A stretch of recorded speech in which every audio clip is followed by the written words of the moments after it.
My name is Dr. Omphile Marupi, a Zanu-PF candidate for Gwanda South.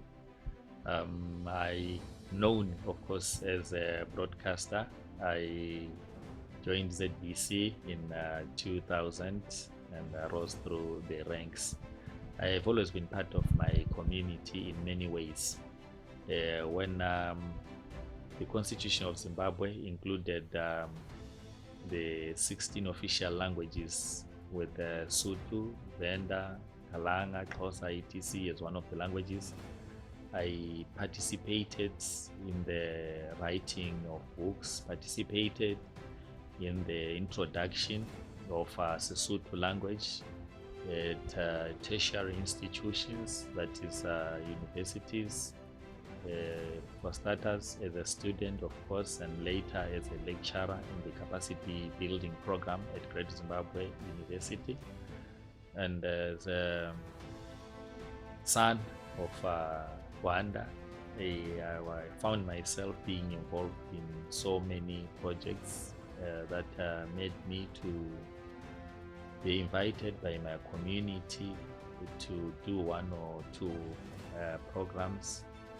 At the end of the day, I found myself being identified as one of the people to represent my community. One can ask what I have done. I've worked hard to give equal opportunities to boys and girls from our community by assisting them in getting the official documents, that is birth certificates and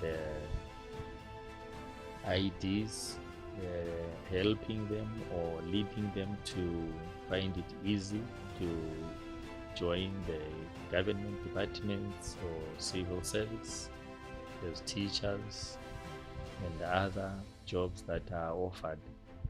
That has actually been a bit difficult for our boys and girls who are orphaned, who actually have got their parents who are actually outside the country, that are actually in towns. And we know our backgrounds as Africans, that sometimes you find yourself staying away from your parents because they're at work and having challenges to have the official documents. And because of my background as a broadcaster, I've found myself sharing with them that important information, that each and every person, each and every child has got the right to have those documents, because some of these people, they go to the offices and they be turned away, and some of them don't even bother to go because of fear of the unknown. I've assisted in mobilizing resources in my community to rehabilitate clinics and hospitals.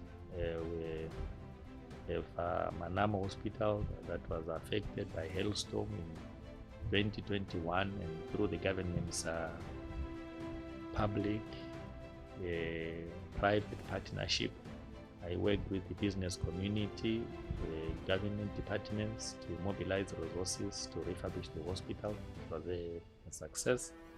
I've also assisted some school leavers to join the army by telling them when these organizations are recruiting, because not all of them have got cell phones or have got access to newspapers or the radio.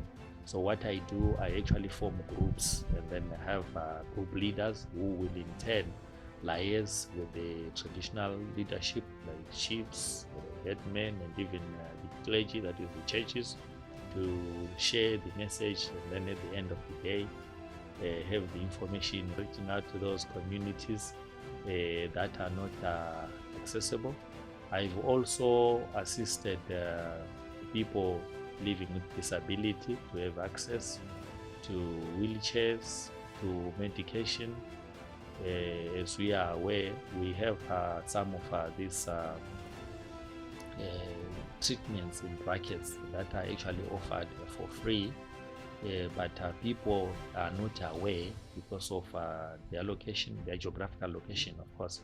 And as a media person, I've actually taken it as my responsibility to share with them the information that is important, because what is important is to make them know what is happening around them. And said earlier on that as a broadcaster, I believe so much in sharing information, in sharing knowledge, reminding people that as one of those people who are pioneers in broadcasting, that is to broadcast in indigenous languages, I am very, very flexible and comfortable in sharing knowledge, sharing information in all the languages found and spoken in Zimbabwe. And with the community having elected me, I promise to be their messenger, as in moving around, running around, and being sent to do what they expect of me, considering my age. I'm still young, and with the new dispensations, Vision 2030, I believe there is so much that I can offer in terms of reading and understanding the blueprint of the Vision 2030 and the NDS 1, because these are the things that we need to implement. Our elders have drafted them, and now they should just sit back, relax, and see us perform, considering that as young Zimbabweans, we are all aware that it is our responsibility to take the baton stick and run. And when talking of running, of course, is fulfilling what they've drafted for us, because as young people, sometimes we don't get to understand some of these things that happened in the past, but when they are documented and explained to us, it makes it easier for us to implement them, for us to run with them. And with the generation gap, I'm sure people agree with me that it's easy for me to link with our elders and even the young generation, because there is always that disparity of the age, the way the young people don't get to interact or gel with the elders. And I think I'm the right person, or I am at that position or point that can make me swing my arm and share what I'm supposed to share in terms of our legacy as a nation, as a country. And for me to be identified in Gwanda South is very, very important, because I'm from a rainbow province and I'm multilingual. And of course, to add on that, I invested a lot in the area of culture and language, because as a people, we are who we are because of our language and culture. Language carries culture, and I believe there is a lot that our community is going to benefit from me. And I'm sure as we have our new curriculum, the 5.0, that emphasizes more on language and culture, I think is something that is going to be easy for me to implement, something that is going to be easy for me to share with my community.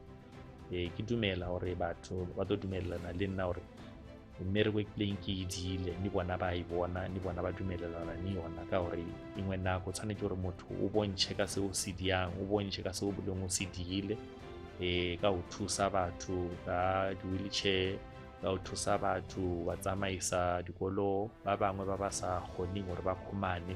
Nna ke a kgona hore ke apene ba bangwe bana e ke tsebang hore ba kgona hore ba nthuse, ba ba berekelang dikopano tse di sianeng. Re ne bana ba ba sa boneng, re ne bana ba ba nyakang dithata tsa ho tsamaisa le dikgalase, re a bereka le bana ba heso, ba bong manese, ba bong madokotere, ba bong anamo lefatsheng la Zimbabwe, ba bong nte a lefatshe, hore re thusane, re emelejane. Ebile re emelejana bjalo, re a tseba hore o tshwanetse hore re tsebe hore re bomang. Nka nne ntwa ke apa ka Sesotho hale o no sa kgonehe, ebile batho ba ine dithong tja hore ba berekise Sesotho, empa ke ye nako re ifilwe. Re a bona ma-university a tshwana le bo Zimbabwe, NSU, Lupane State University, ba ine dithuto tja Sesotho ne tja bo Sevenda, sino go tendela batho hore ba tlo ba e guda nga lutenda zwino khou takusa lulimi lwa vhorini na sialala lashu. Zwi khou takadza nga maanḓa ngauri arali ri tshi ita zwenezwo ri a ḓivha uri matshelo vhana vha vhorini vha ḓo aluwa vha tshi khou ḓivha uri vhone ndi vho nnyi, ngauri a ri nga dzuli ri sa ḓivhi uri ndi vhorini vho nnyi nga u sa yamba luambo lwa vhorini. Ngakho-ke ngizizwa ngiziqaja kakhulu ukuthi lokho esengwethesiwe ngumthwalo onzima, kodwa abantu abangethese wona ngendlela abangethesa ngakhona bawufake emahlombe umthwalo wakhona wahlala, ukuthi ngizizwa ngikhululekile ukuthi ngizawuthwala ngoba ukubili okuthathu esengikubonisile yikho kwenze bathi hayi ngithwale lowo mthwalo. Into eqhakathekileyo ukwethembeka, ukuthumeka, ukuthandeka, lokutholakala. Ngani? Ngoba nxa ufanele uthumeke, kufanele utholakale, kufanele ke uthembeke, ukuze lokho abafuna ukukuthuma khona bakutshele bekubona bekuthembile ukibo. Ngakho uhlale ebantwini yinto ke eqhakathekileyo, into engiyithembisayo ukuthi khona nanzayenza njengoba bebone kufanele ukuthi basebenzele. Ngabafitshane khonoko, kanti-ke ngithanda ukuthi ngiqakathekise ukungethemba kwabo, ngibabone ukuthi okwakathesi lami ngizalondoloza khonokho abasebekubonisile ngokuthi bangikhethe. Siyabonga.